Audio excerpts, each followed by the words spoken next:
Salut les amis, j'espère que vous allez bien. Aujourd'hui, on va revenir aux fondamentaux, à savoir comment faire une tisane. Alors pourquoi faire une tisane? J'ai envie de te dire avant tout pour le plaisir. Je sais, il y a des exceptions, quand tu fais une tisane de houblon, le plaisir, il faut aller le chercher très très loin. Mais bon, aujourd'hui, on va s'intéresser aux tisanes plaisir et on va s'intéresser à comment fonctionne la tisane. Donc il faut savoir que la tisane va se servir de l'eau pour extraire les principes actifs et les molécules aromatiques de la plante. Donc en introduction, on va dire un petit mot sur l'eau que vous allez utiliser pour votre tisane, car cette eau, elle est très importante. Et elle doit être le plus noble, la plus saine, la plus harmonieuse possible en termes de structuration moléculaire. Alors pour ce faire, si vous prenez une eau de source, faites en sorte qu'elle soit la moins minéralisée possible. Et si vous utilisez l'eau du robinet, essayez de la filtrer et de l'assainir dans un idéal avec du charbon, des billes de céramique ou encore un osmoseur.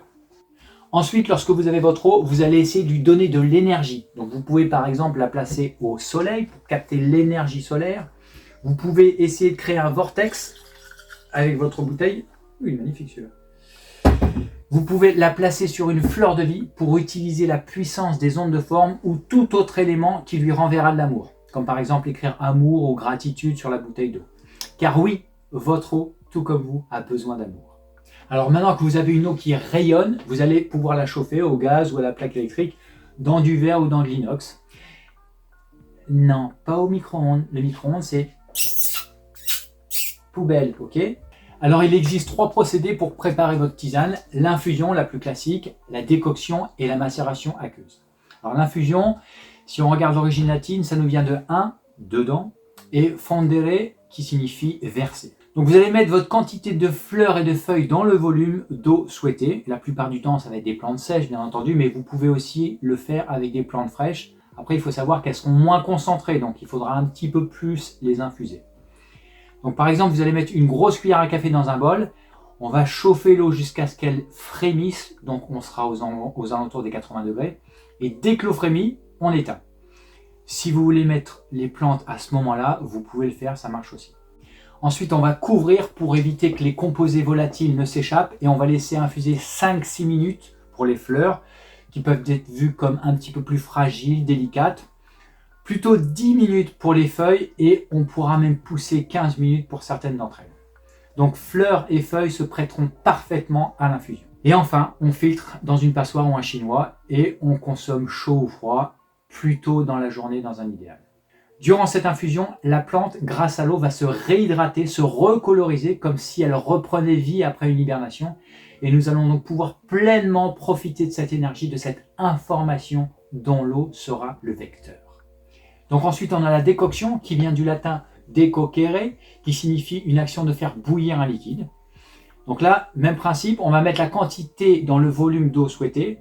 Là, on sera plutôt sur des racines, de l'écorce, de l'aubier, ou encore des semences, en gros, tous les éléments costauds d'une plante.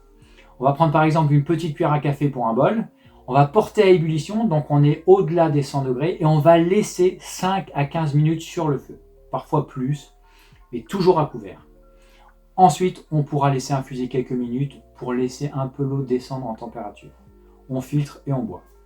Donc pour les plantes aromatiques et les plantes riches en huile essentielle, on évitera la décoction pour les déperditions qu'elle entraînerait. Du coup, on va plutôt se porter sur une macération aqueuse. Donc enfin, la macération aqueuse, elle consistera juste à laisser les plantes dans l'eau froide de quelques heures à quelques jours, même parfois. Ça sera intéressant pour les parties fragiles, comme les fleurs, ou pour les parties des plantes contenant des mucilages, des éléments aromatiques ou des huiles essentielles. Cette macération, elle peut être suivie d'une infusion pour finaliser l'extraction des principes actifs et tout simplement boire une tisane chaude. Alors, nota bene, si vous avez plusieurs types de plantes dans une même infusion, du style fleurs et feuilles, moi je vous invite à faire une infusion à peu près entre les deux.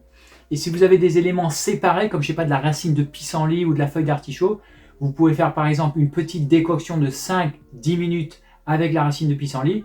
Et dès que vous éteignez le feu, vous rajoutez les feuilles d'artichaut et vous laissez infuser le tout environ 10 minutes. Voilà, j'espère que cette vidéo vous a éclairé sur le sujet. N'hésitez pas à faire ce que vous avez à faire pour qu'on puisse continuer à faire ce qu'on a à faire. Et rendez-vous dans un prochain épisode, probablement sur les tendinites.